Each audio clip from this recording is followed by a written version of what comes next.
Seorang pengurus itu harus menjadi teladan, memberikan keteladanan kepada santri-santri yang lain.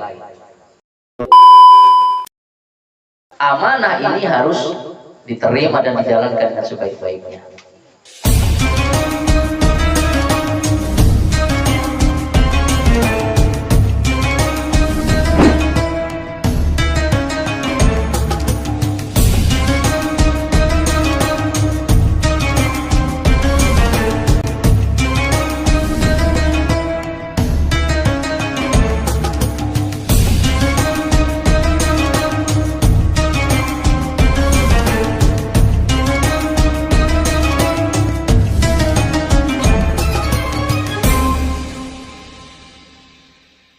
Yang saya muliakan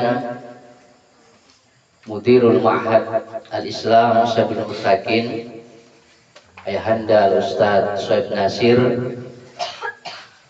beserta keluarga yang saat ini tengah berada di tanah suci Makkatul Mukarramah. Kita doakan mudah-mudahan beliau, Ayahanda, Ibunda beserta rombongan diberikan kesehatan dan kelancaran dalam menjalankan ibadah umrohnya. Yang saya hormati segenap jajaran pengurus dan pembina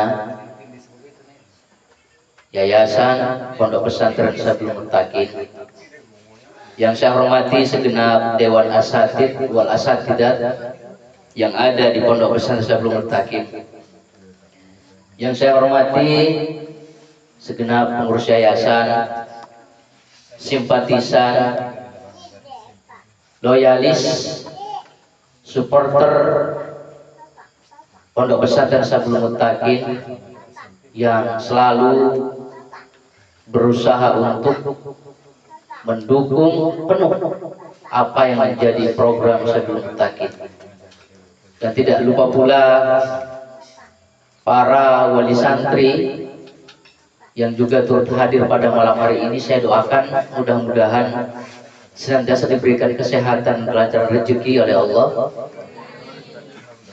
Para pengurus asrama putra maupun asrama putri yang baru saja dilantik sebagai pengurus, serta anakku, santriwan-santriwati Pondok Pesantren Syabil Mustaqin yang saya cinta dan saya banggakan.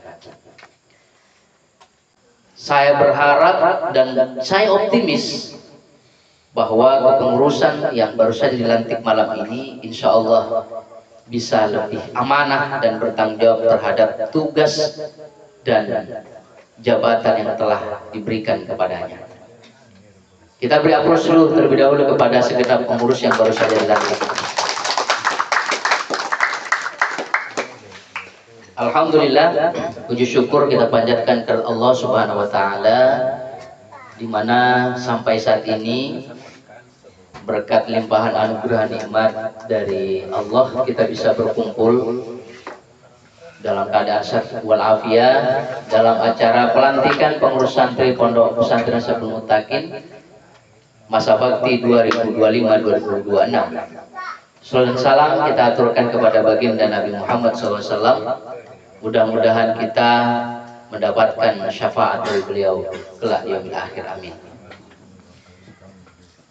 Anak-anakku, segenap santri Pondok Pesantren Syabil Mustaqin, utamanya para pengurus yang baru saja dilantik malam ini, ya.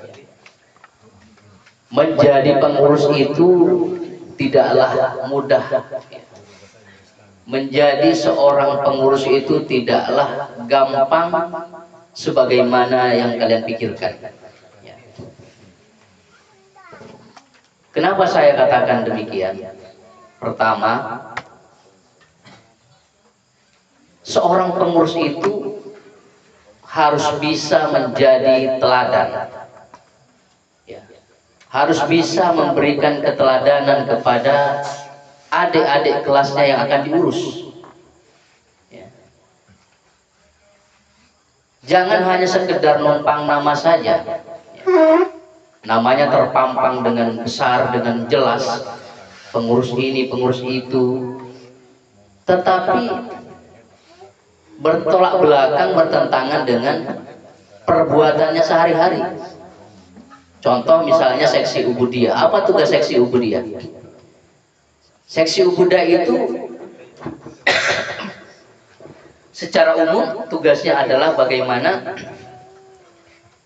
memastikan kegiatan-kegiatan keagamaan di pesantren itu berjalan, membangunkan santri untuk sholat, ya, mengarahkan ke masjid sebelum azan, ya. Terus kemudian kegiatan-kegiatan yang lainnya itu harus betul-betul dijalankan. Bukan justru kemudian malah ubudiyahnya yang lambat ke masjid, ubudiyahnya yang bolos, ya nggak tahu kemana. Ada pengajian justru ubudiyahnya tidak ada di tempat. Nah ini kan parah kalau begini. Ya. Maka sekali lagi seorang pengurus itu harus menjadi teladan, memberikan keteladanan kepada santri-santri yang lain. Seksi keamanan misalnya, siapa tadi yang diamanahi jadi seksi keamanan? Kalau di Putra Alif, kalau di Putri ada Natasha. Apa tugas daripada seorang keamanan? Memastikan bahwa santri-santri yang ada di pondok itu aman. Ada di pondok 24 jam, tidak kabur, tidak keluar tanpa izin. Bukan justru keamanannya mencontohkan, kan begitu.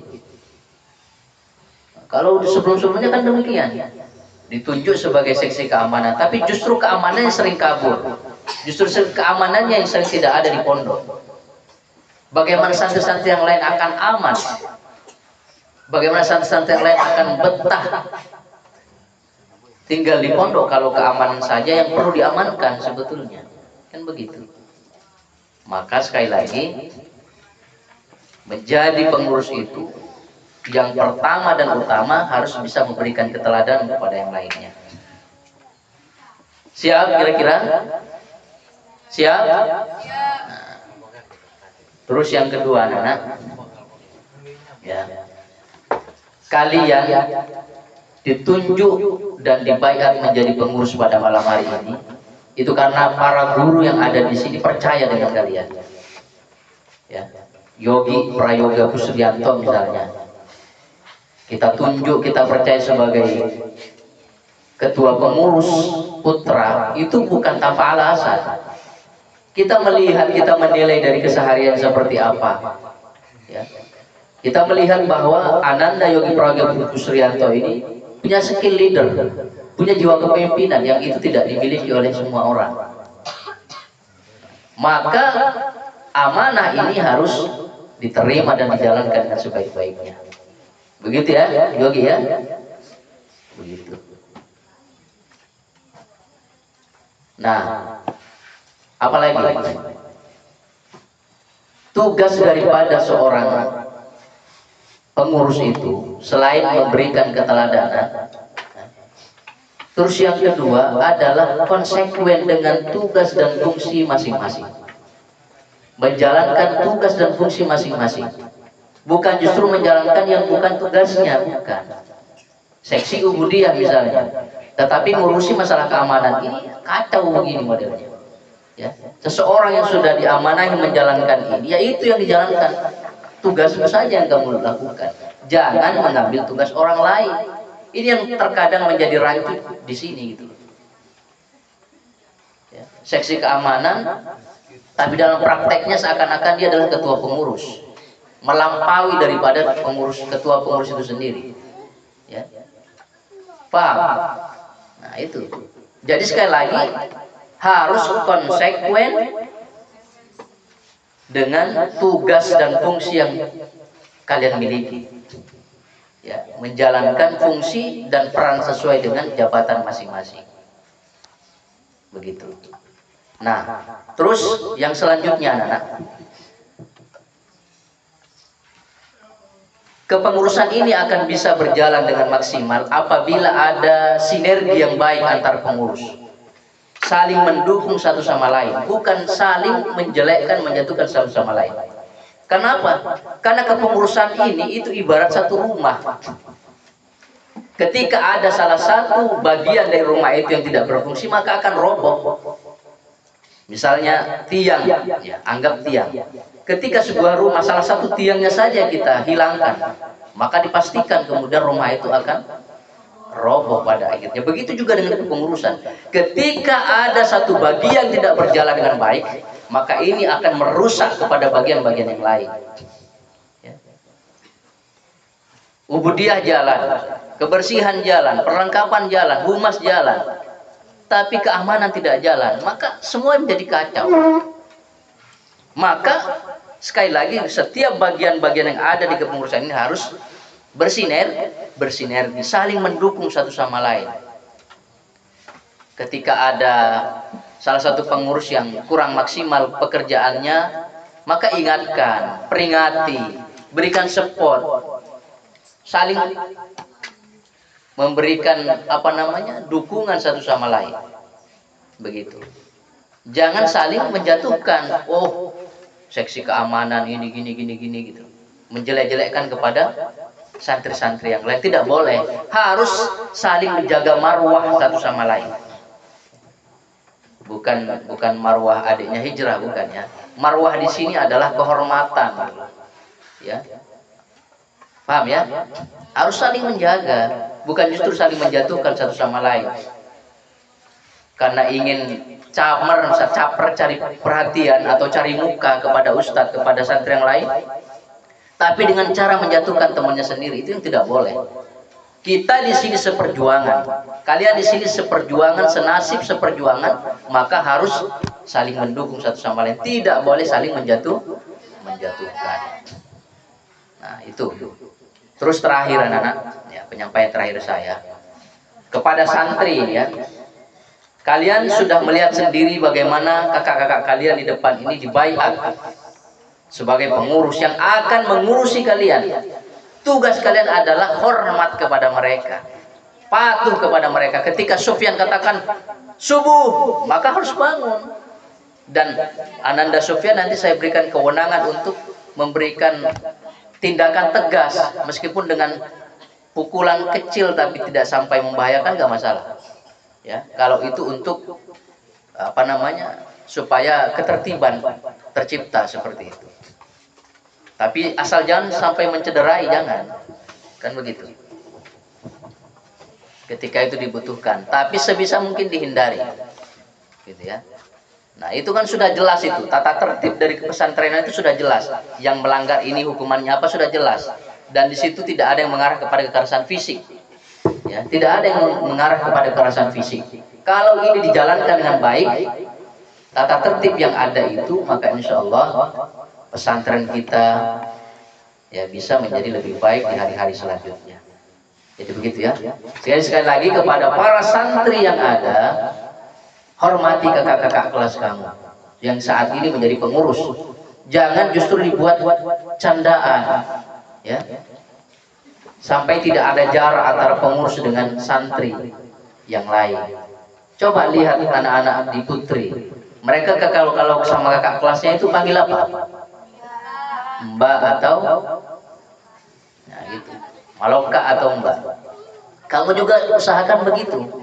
Yais misalnya sama Akil, ke Akil, itu panggil saja, jangan panggil nama. Itu perlu pembiasaan memang. Sesuatu yang baik itu perlu dibiasakan. Paham ya? Akil misalnya, Akil Ziyad sama Hadid, Mas Hadid. David misalnya sama Ashab, Bang Ashab, panggil begitu. Ya, itu sebagai bukti kita menghormati yang lebih tua. Oke. Jadi saya kira itu saja mungkin pembekalan singkat dari saya pada malam hari ini. Nah, bismillah, mari mulai malam ini dan seterusnya kalian jalankan tugas masing-masing dengan baik. Kita juga segenap guru tidak akan tinggal diam, tetap akan memberikan support dan dukungan penuh kepada kalian para pengurus yang saat ini telah sah sebagai pengurus. Nah, demikian dari kami. Saya berharap mudah-mudahan pesantren kita ke depan bisa menjadi lebih baik, bisa berkembang dan lebih maju daripada hari-hari sebelumnya.